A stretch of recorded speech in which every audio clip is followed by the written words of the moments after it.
नमस्कार विद्यार्थी मित्रांनो, जर तुम्हाला पॉलिटी आर्टिकल्स लक्षात ठेवायला अवघड जात असेल किंवा खूप वेळेस वाचून हे तुमच्या डोक्यात ते घुसत नसतील तर आता टेन्शन घ्यायचं काम नाही. आपण भन्नाट ट्रिक्सचं एक पेड PDF घेऊन आलेलो आहेत आपण पॉलिटी आर्टिकल्सची, ज्यामध्ये संपूर्ण 368 पॉलिटी आर्टिकल्स आपण कव्हर केलेले आहेत.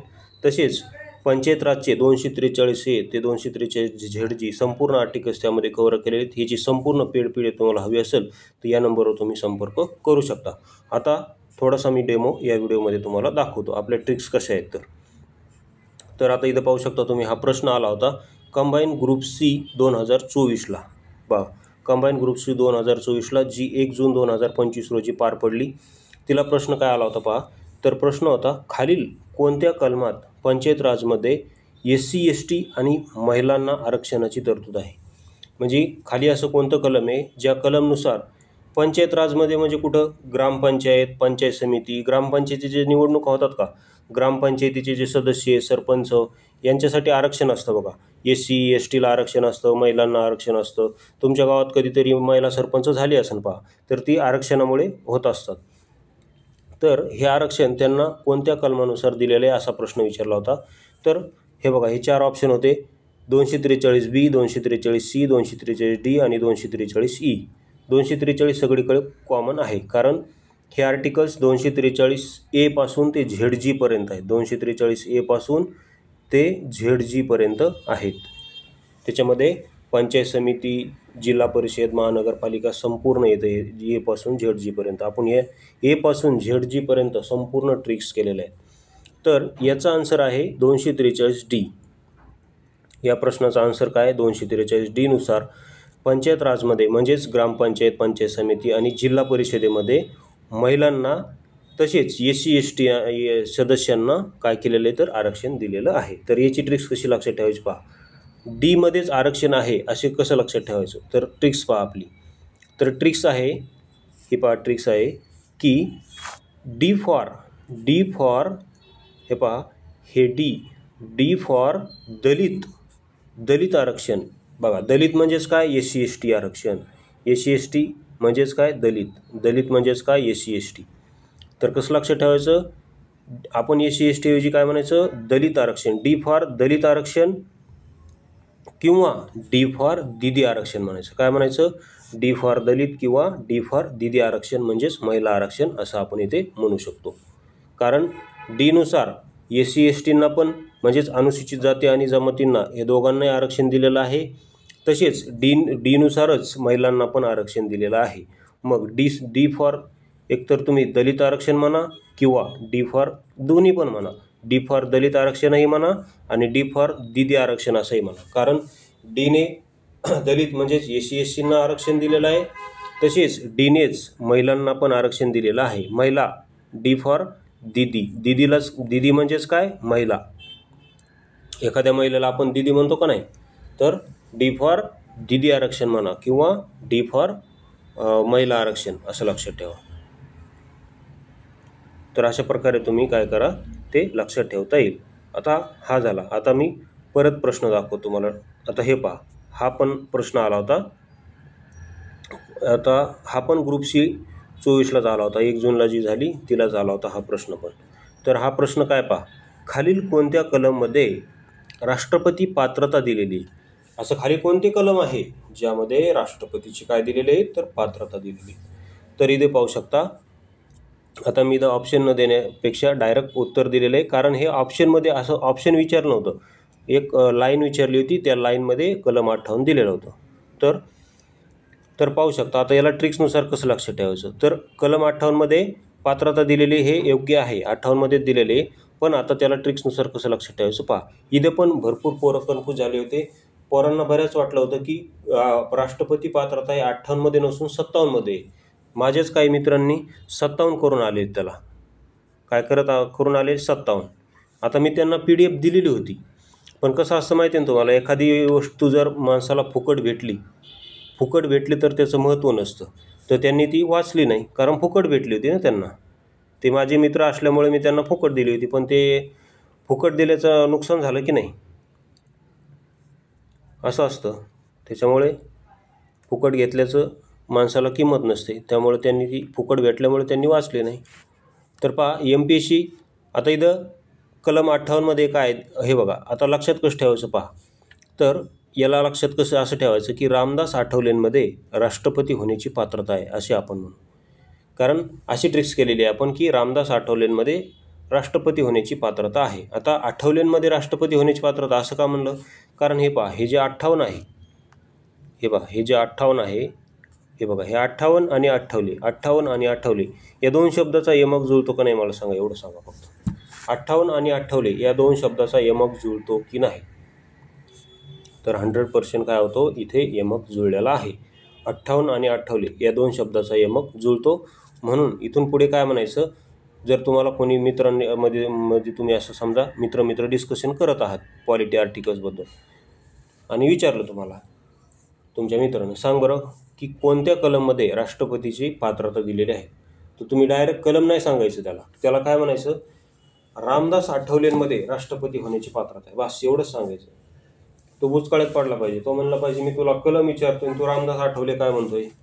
मग त्याला म्हणायचं आठवले या नावामध्येच 58 हे नाव दडलेलं आहे, म्हणजेच कलम 58मध्ये काय आहे तर राष्ट्रपतीच्या पात्रता दिलेल्या आहेत. कारण आठवलेंमध्ये राष्ट्रपती होण्याची पात्रता आहे आणि खरंच आहे राष्ट्रपती. कारण राष्ट्रपतीच्या पात्रता काय तुम्हाला माहिती आहे, एकतर वय 35 असावं पूर्ण, जे की आठवलेंचं आहे 35. परत ती व्यक्ती भारतीय असावा, जे की आठवले भारतीय आहेत. परत ती व्यक्ती लोकसभेवर निवडून येण्यास पात्र असावी, ती पण पात्रता आहे आठवलेंमध्ये. म्हणजे सर्वच पात्रता आठवलेंमध्ये आहेत, त्यामुळे राष्ट्रपती होण्याची पात्रता ही आठवलेंमध्ये आहे, असं तुम्ही लक्षात ठेवू शकता. तर अशा आपले भन्नाट ट्रिक्स आहेत. आता नुसतं पॉलिटिक्स नाही तर आपल्याकडे संपूर्ण सायन्सची पण ट्रिक्सचं पेड PDF आहे. तसेच ऑल इंग्लिश व्होकॅब्युलरीसुद्धा आपल्याकडे पेड PDF आहे. आता मी इथं तुम्हाला सायन्सचं काही डेमो दाखवतो. खास करून रोगांसंबंधी आपण खतरनाक ट्रिक्स केलेले आहेत. कारण रोगांवर MPSC प्री असो मेन्स असो, रोगांवर प्रत्येक वेळेस 3 ते 4 प्रश्न विचारले जातात. मानवी रोग आणि वनस्पती रोगावर 15 पैकी 3 ते 4 प्रश्न विचारले जातात. विज्ञानमध्ये 3 ते 4 प्रश्न याच गोष्टीला येणे म्हणजे तुमचा स्कोअर खूप पुढे जाणे. कारण विज्ञान खूप अवघड आहे. भरपूर ज्या पोरांचा स्कोअर 60+ असतो त्यांना विचारा तुम्ही तुझा विज्ञानला किती आले म्हणून, तो सांगणार 7 ते 8 आले फक्त 15 पैकी. ज्याचा स्कोअर 60+ असतो त्याला विज्ञानला फक्त 7 ते 8 प्रश्न असतात आणि त्या 7 ते 8 प्रश्नापैकी फक्त तुम्हाला 3 ते 4 प्रश्न हे फक्त रोगांवरच मिळत असतील तर आणखी काय पाहिजे तुम्हाला. रोगांच्या खूप खतरनाक ट्रिक्स आहेत. तसेच आपल्याकडे संपूर्ण रोगच नाही तर प्राणीशास्त्र, वनस्पतीशास्त्र, फिजिक्स, केमिस्ट्री संपूर्ण कव्हर केलेलं आहे आपण. आता इथे मी तुम्हाला डेमो दाखवतो. तर पहा, भातावरील खैरा रोग हा कशाच्या कमतरतेमुळे पडतो. भातावरील खैरा रोग हा कशाच्या कमतरतेमुळे पडतो यावर 2 वेळेस प्रश्न आला होता. तो प्रश्न पण मी तुम्हाला दाखवतो. तर भातावरील खैरा रोग हा जो आहे हा झिंक किंवा जस्त, झिंकाला जस्त म्हणतात, जस्ताला झिंक म्हणतात, झिंक किंवा जस्ताच्या कमतरतेमुळे भातावर खैरा नावाचा रोग पडतो.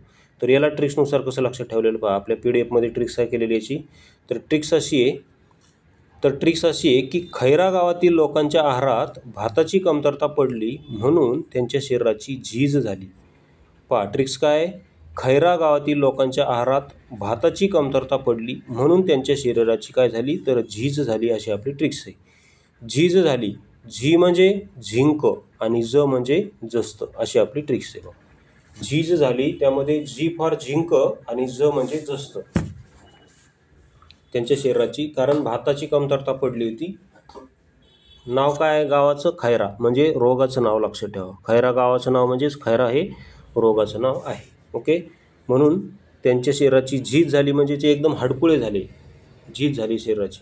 मग झी फॉर झिंक आणि ज म्हणजे जस्त, असं लक्षात ठेवू शकता तुम्ही. आता यावर आलेले प्रश्न दाखवतो तुम्हाला मी. तर हे पहा प्रश्न काय, तांदळावरील खैरा नावाचा रोग कोणत्या खनिजद्रव्याच्या अभावामुळे पडतो. खैरा रोग कोणत्या खनिजद्रव्याच्या अभावामुळे पडतो. एसटीआय 2018. तर पाहू शकता तुमच्यासमोर 4 ऑप्शन आहेत, लोह, जस्त, मॅग्नीज, तांबे. तर आपण ट्रिक्स काय पाहिली तर खैरा गावातील लोकांच्या आहारात तांदळाची कमतरता पडली, त्यामुळे त्यांच्या शरीराची काय झाली होती तर झीज झाली होती, झीज. मग इथं तुम्हाला ज वरून कोणता ऑप्शन दिसतोय का, तर ज वरून जर व्यवस्थित पाहिलं तर ज वरून हा 2 नंबरचा ऑप्शन दिसतोय, ज फॉर जस्त, म्हणून आन्सर काय जस्त. ओके. बघा ट्रिक्सनुसार कसे खतरनाक खटखट प्रश्न सुटतात. ट्रिक्स कशा आहेत हे महत्त्वाचं नाही, तर त्या ट्रिक्सनुसार आपल्याला एक्झाममध्ये प्रश्न सुटतात का नाही हे महत्त्वाचं आहे. ट्रिक्स कशा आहेत हे महत्त्वाचं नाही, तर त्या ट्रिक्समुळे आपल्याला परीक्षेत आठवतं का नाही, परीक्षेत प्रश्न सुटतो का नाही हे महत्त्वाचं आहे. तर पहा आता इथं प्रश्न कंबाईन ग्रुप सी मेन्स 2023ला आला होता. जी 7,000ची क्लर्कची भरती झाली, हर घर क्लर्क, त्यामध्ये हा प्रश्न आला होता मेन्सला. तर प्रश्न काय पहा, भातावरील खैरा नावाचा रोग हा कोणत्या सूक्ष्म पोषक घटकाच्या कमतरतेमुळे पडतो. तर इथं जास्त नाही दिलेलं, मात्र तरी आन्सर काढता येतं, कारण आपली ट्रिक्स काय, खैरा गावातील लोकांच्या आहारात भाताची कमतरता पडली, त्यामुळे त्यांच्या शरीराची काय झाली, झीज झाली. मग इथं तुम्हाला ज वरून तर एकही ऑप्शन दिसत नाही, मात्र झी वरून दिसतोय का नाही, मग झी फॉर झिंक. मग ऑप्शन काय, उत्तर काय असणार आहे, सी. तर याचा आन्सर काय असणार आहे, सी. कारण इथं जर जस्त बी दिला असता आयोगाने तर हा प्रश्न आयोगाला कॅन्सल करावा लागला असता, कारण जस्त आणि झिंक हे दोन्ही काय एकच गोष्टी आहेत. त्यामुळे इथे झिंक दिला म्हणून आयोगाने जस्त दिला नाही. जस्त जर दिला असता ह्या ऑप्शनमध्ये परत, तर समजा इथं डीमध्ये जस्त दिला असता तर आयोगाला प्रश्न कॅन्सल करावा लागला असता, कारण विद्यार्थ्यांना नेमकं कळालं नसतं ना उत्तर सी द्यावा का उत्तर डी टिक करावं, कारण दोन्ही एकच आहे, जस्त आणि झिंक. म्हणजे ज्या लोकांनी डी टिक केलं ते पण उत्तर आयोगाला बरोबर द्यावं लागलं असतं, आणि ज्यांनी सी केलं ते पण बरोबर द्यावं लागलं असतं, आणि आयोग 2-2 उत्तरं तर बरोबर देऊ शकत नाही. त्याच्यामुळे आयोगाला हा प्रश्न कॅन्सल करावा लागला असता, मात्र आयोगानं तसं केलेलं नाही. फक्त एकच ऑप्शन दिला होता, झिंक, म्हणून तो ऑप्शन बरोबर आहे. कारण आपली ट्रिक्स काय, झीज झाली, मग झीजमधले जो झी फॉर झिंक. ओके. तर पहा अशा आपल्या खतरनाक ट्रिक्स आहेत. जर तुम्हाला आवडत असतील तर 84 21 9 83 84 नंबर संपर्क करा. तसेच तुम्हाला आणखी ट्रिक्सचे डेमो पाहिजे असतील तर आपले MP शॉर्ट ट्रिक्स हे नावानं टेलिग्राम चॅनल आहे, ते जॉईन केलं असेल तर जॉईन करा. तसेच व्हिडिओ आवडला असेल तर चॅनलला सबस्क्राईब करा, तुमच्या मित्रांना शेअर करा. व्हिडिओ पाहिल्याबद्दल धन्यवाद. तसेच आपल्याकडे इंग्लिश व्होकॅबच्या पण ट्रिक्स आहेत, ते पण तुम्ही टेलिग्रामवर पाहून घेऊ शकता डेमो. धन्यवाद.